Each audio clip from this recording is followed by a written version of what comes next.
way to go to get to 1.1 million. Is that the target number? That's what I want because that's the number of people with disabilities in New Zealand. So I want to say, hi. Right now, sometimes feels like my life is like a movie, you know, like I'm facing deportation.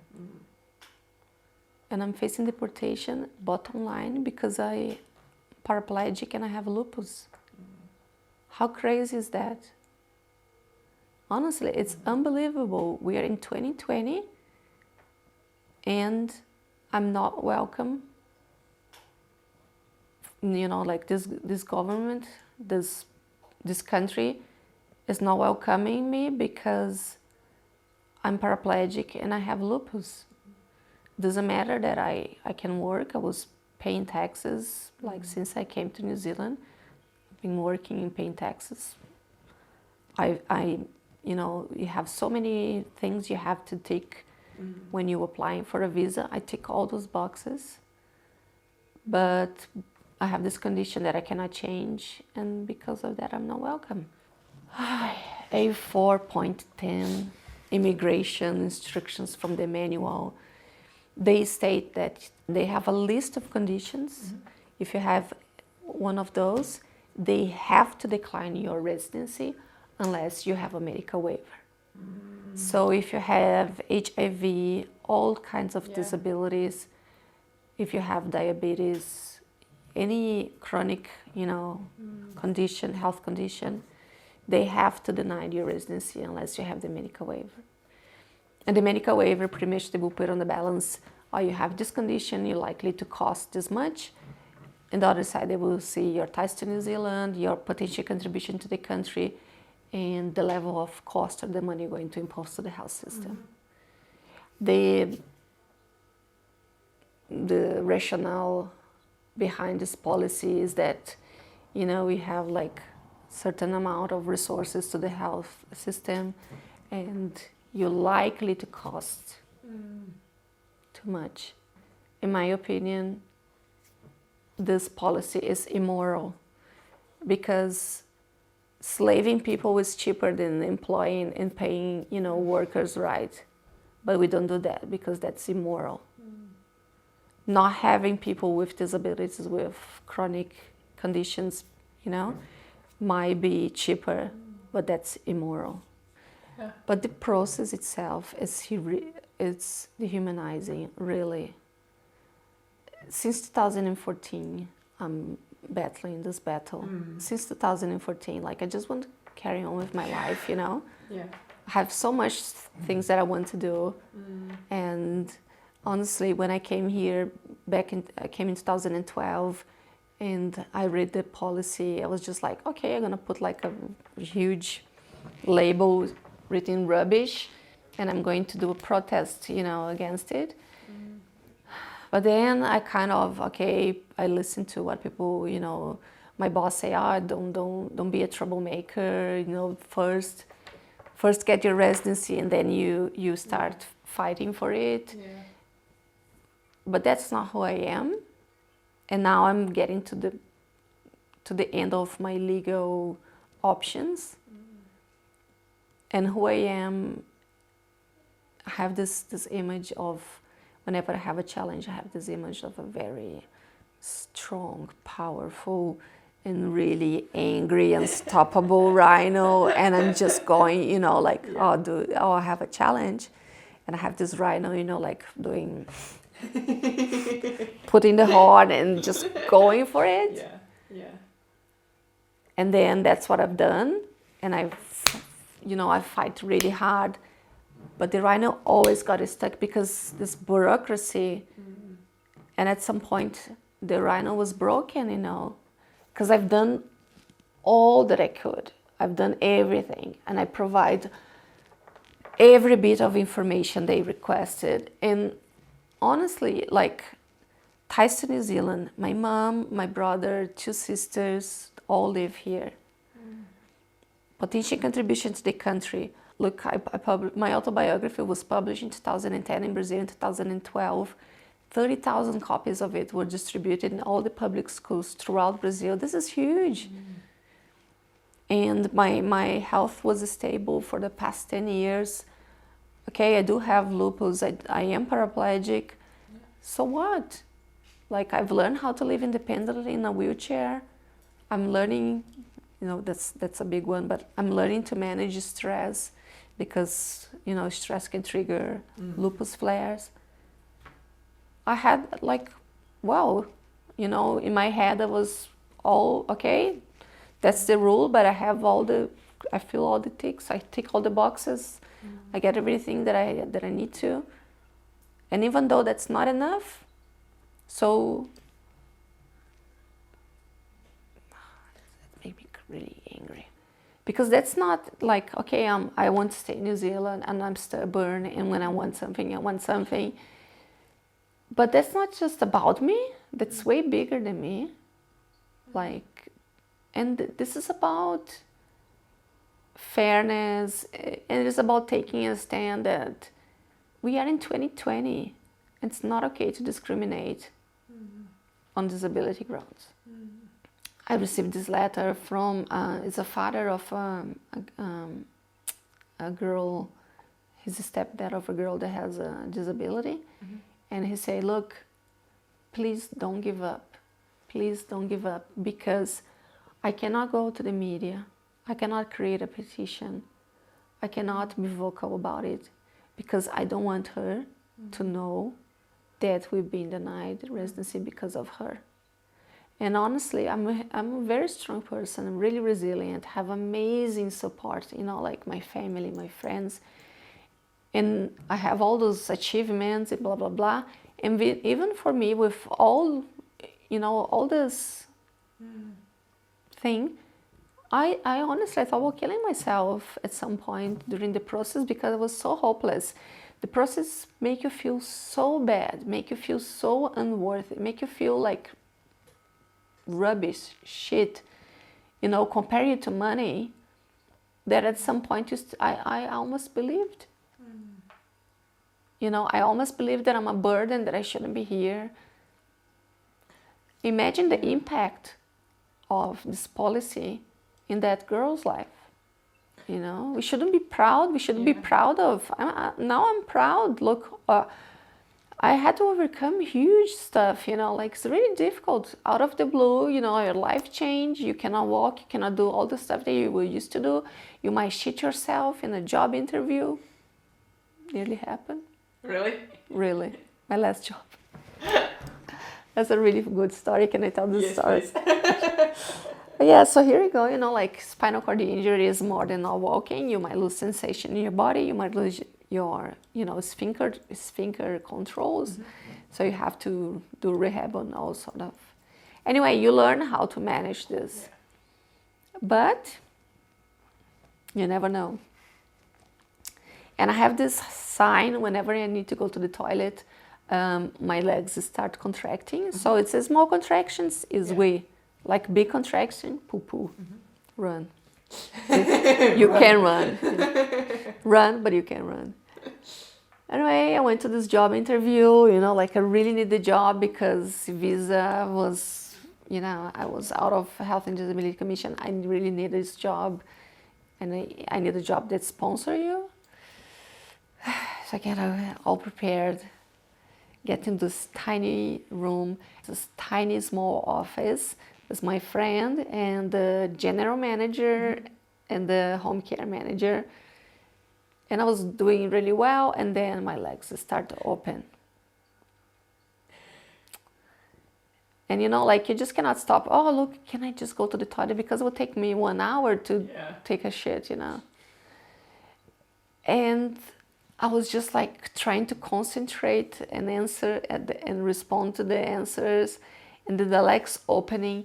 And then I just thought, I just start talking to myself, talking to my and I said, you have all those folds. How do you call this? I think folds. Folds. You have all the folds, right? I don't know how many folds. But after 18 years in a wheelchair, I just have 3 left, And I was talking teamwork, guys. Just hang in there. You know, like those three of you hanging there and do the job that you have to do, and replying the answer, you know, trying to, and then wrap up, teamwork work. I got into my car. On my way home, I shit myself. But I got the job. I got the job. It's awful, you know, it's awful that you can shit yourself. It's embarrassing, but I developed this kind of making fun of my own, you know, what's painful. I make fun of it. I think tragedy and comedy are really connected. So I created a blog back in 2004, and that was kind of a therapy for me. And my blog name was Comedies of Crippled Life.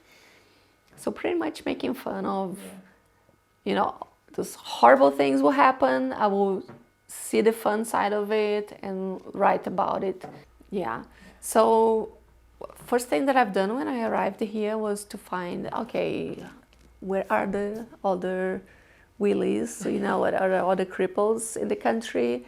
I start playing wheelchair rugby. It's hopeless.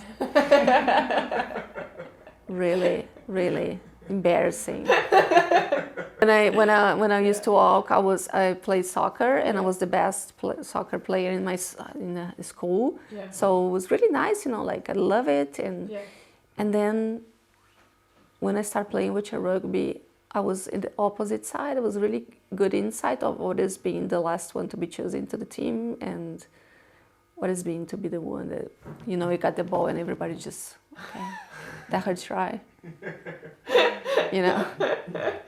And I tried, like I played for 5 years. The first 2 years I didn't know like what the rules were. Well, I never thought about leaving Brazil, you know.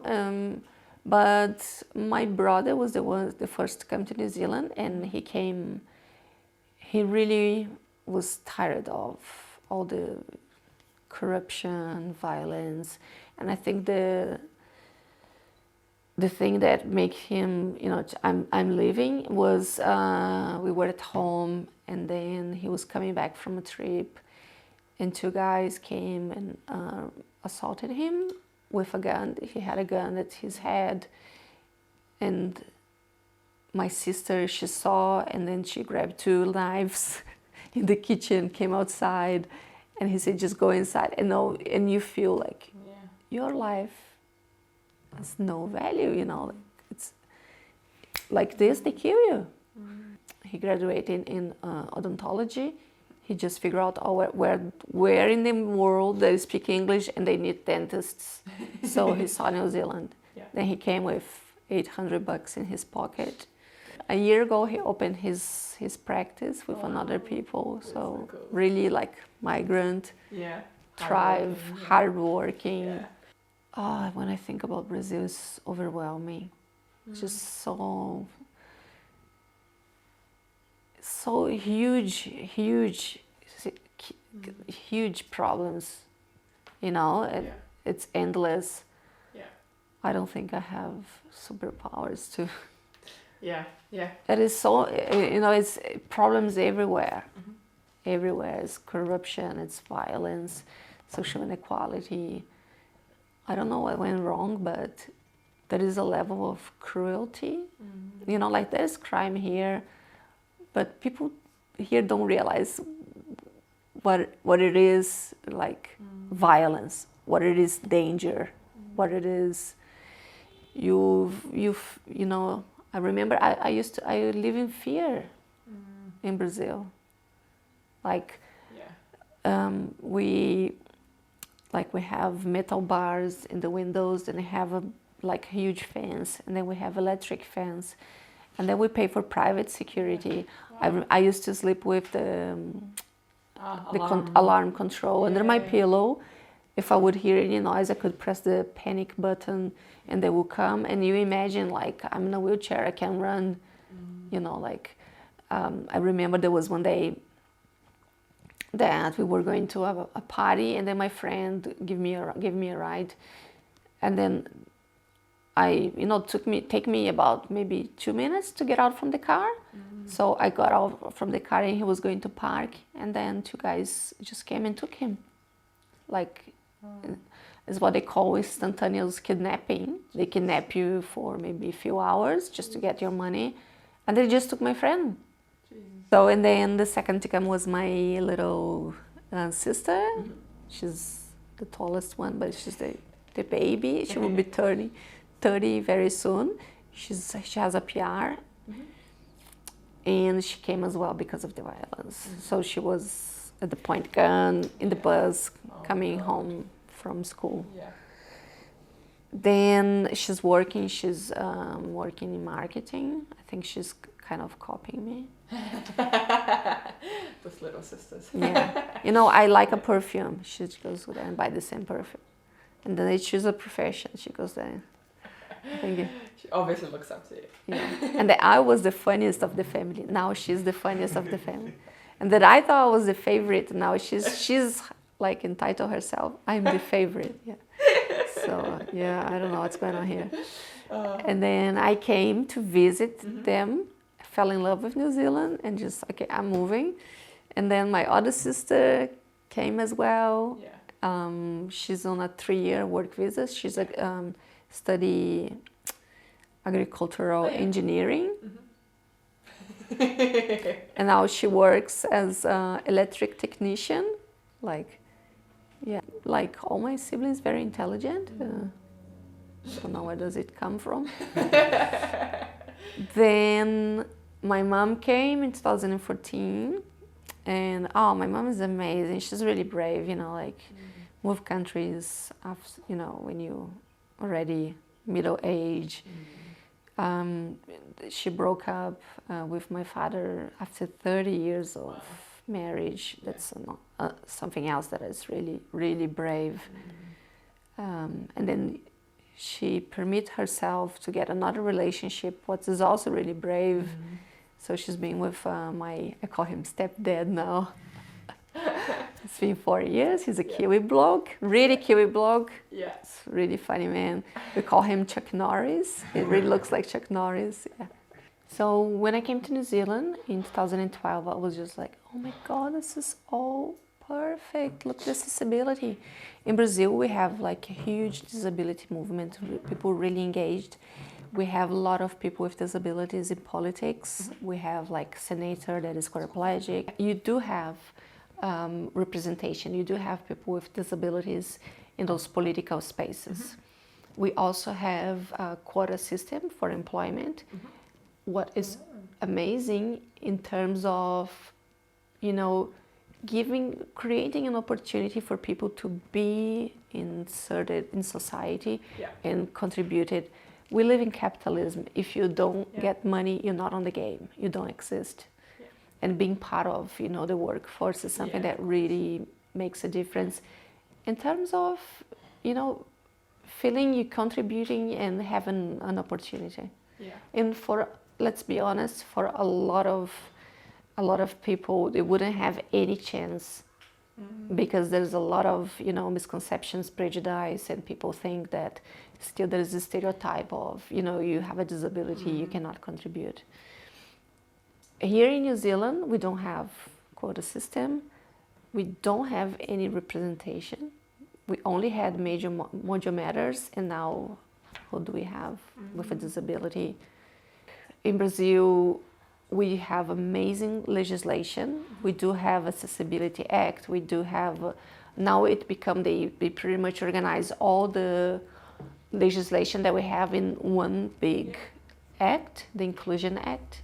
If that flight wasn't accessible, I have this tool to make, look, you guys are wrong, you did wrong, and I can do something about it. Here in New Zealand, you don't have Accessibility Act. Now I'm part of a group, Access Matters. We're campaigning to create Accessibility Act in New Zealand. So, but even though with those differences, here still is way better in terms of accessibility for someone in a wheelchair than in Brazil. So back then I was really involved with the movement, and we were doing like parades to bring awareness, and there was still fighting for accessible pathways. I think a lot of people, when we talk about accessibility, they think straight away about the physical environments, like ramps and access to people that live in a wheelchair, for example. But there's so many other facets of accessibility that are usually invisible.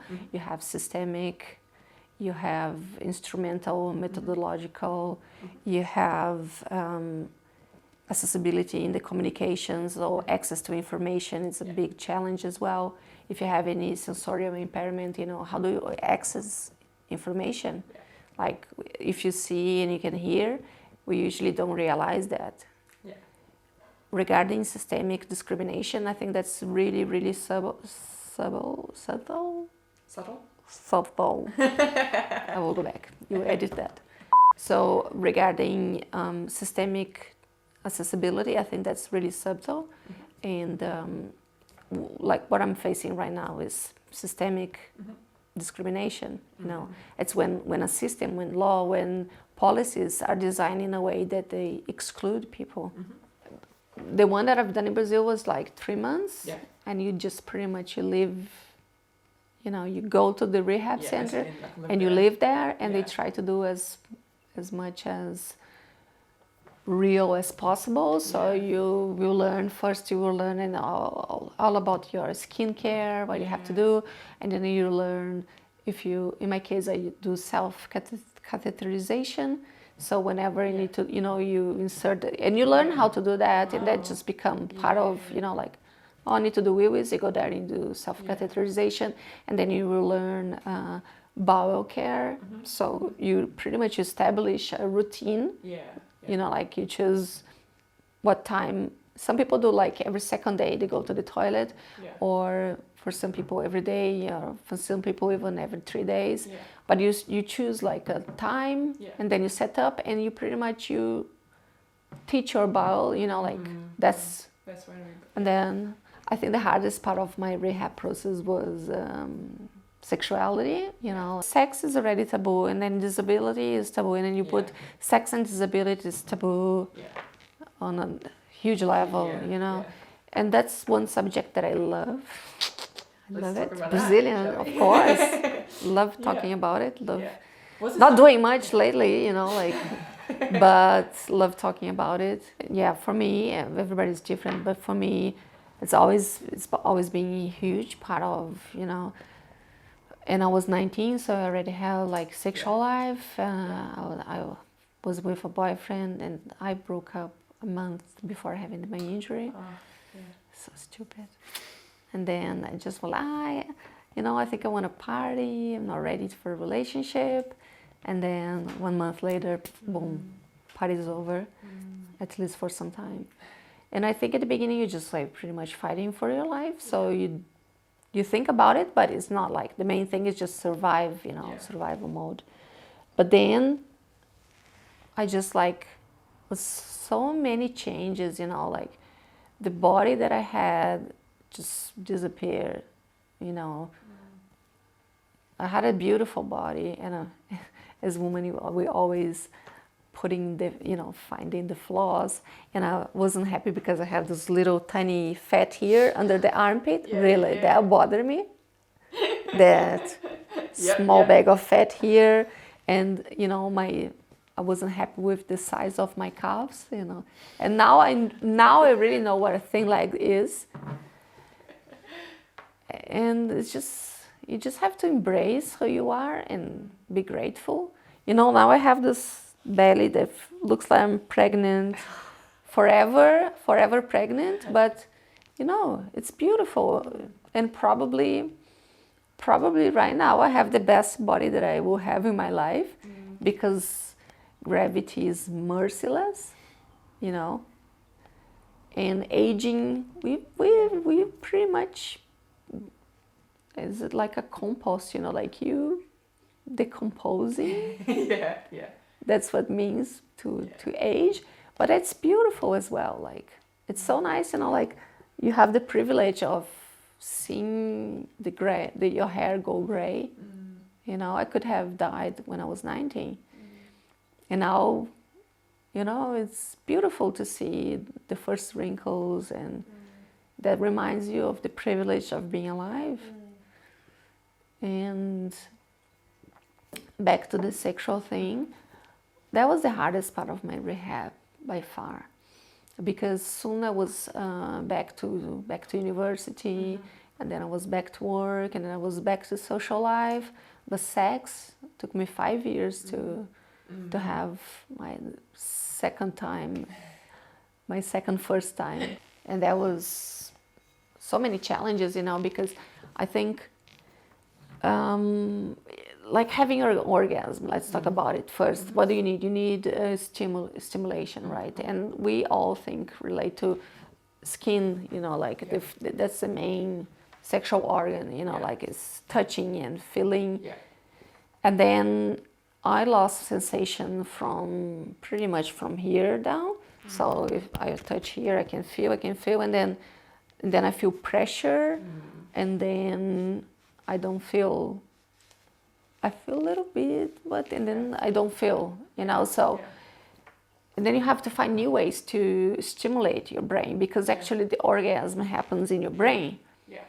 But you always used to use sensorial, this like touching stimulation. And then you have to find new ways. So seeing what's happening is really good. Listening to what is happening really good. And especially for me, because I had this sexual experience before, I know in my brain what I was feeling when I was being touched. So if I see what I'm, I kind of reactivate that sensation in my brain. And honestly, after my spinal cord injury, like after I had one of the best orgasms in my life, after the injury, I think was all this lust and horniness accumulated after 5 years. I have a motto that crisis means opportunity. Crisis means opportunity, like a breakdown. It's just preparing the ground for a breakthrough. And right now I'm trying to make the most of it. So like at any time I will have an answer from the tribunal. And I really want to write this new book, and I really want to gather 1.1 million signatures, and I really want to, call a meeting with the minister to deliver the petition and engage with MPs to make this, to make change, to bring change and bring awareness. And I think I've learned something with all this battle with immigration. Like, as I said before, in Brazil I was really vocal, and I just came to New Zealand holidays, and I thought, oh my God, this is already, I want the easy ride. I'm gonna move to this country that's already and get on with my life. But I think I learned one lesson: you can't run away from your mission. You can't run away from your mission. And my guru said to me that once that I was fulfilling my mission, being vocal, and apparently I think my mission is to be a voice for people with disabilities, because we are a huge group of people. And as someone that works with communication, I have the responsibility of being vocal. And as someone that once had the privilege of not having a disability, I have the responsibility and the duty of being vocal, because I know very clear the difference of not having a disability and having a disability. And I know that from day one, when I sit in this chair, I lost many things that I took for granted in my life just because I have a disability. So, yeah, I want to fulfill my mission. That's why I'm doing Toastmasters to improve my public speaking skills. And I will make the most of it. I'm making the most of this huge crisis. Life is slapping in your face. I'm going to slap back. Well, if I get tomorrow my residency, well, I think first things first, we're going to Danny Doolan's to celebrate. Take yourself a drink. Forget about the last one. Get yourself. Yeah, I think that will be the first thing. Go to Danny Doolan's and get drunk to celebrate. I do think, I don't know, I just have the sense that New Zealand is home, and I have my guru, you know, someone that I highly respect, and he's a really wise man. And when I said I was moving to New Zealand, he said that I was kind of reconnecting with my ancestrality, my whakapapa. That's crazy. And I do feel like here is home. And I know there's so much to do here. I thought New Zealand was ready, but it's not. And, you know, this huge fight that I'm having against the system. And we still don't have an Accessibility Act here. So there's a lot of, I do have stuff to do here. I think if people watching this that want to help, what they can do is spread the word and take a stand with me, you know, and position themselves, you know, saying, really, I agree, this is not acceptable, and this is not New Zealand. You know, New Zealand, this policy doesn't reflect what New Zealand is. Against them? This or? is off. Yeah. Strike.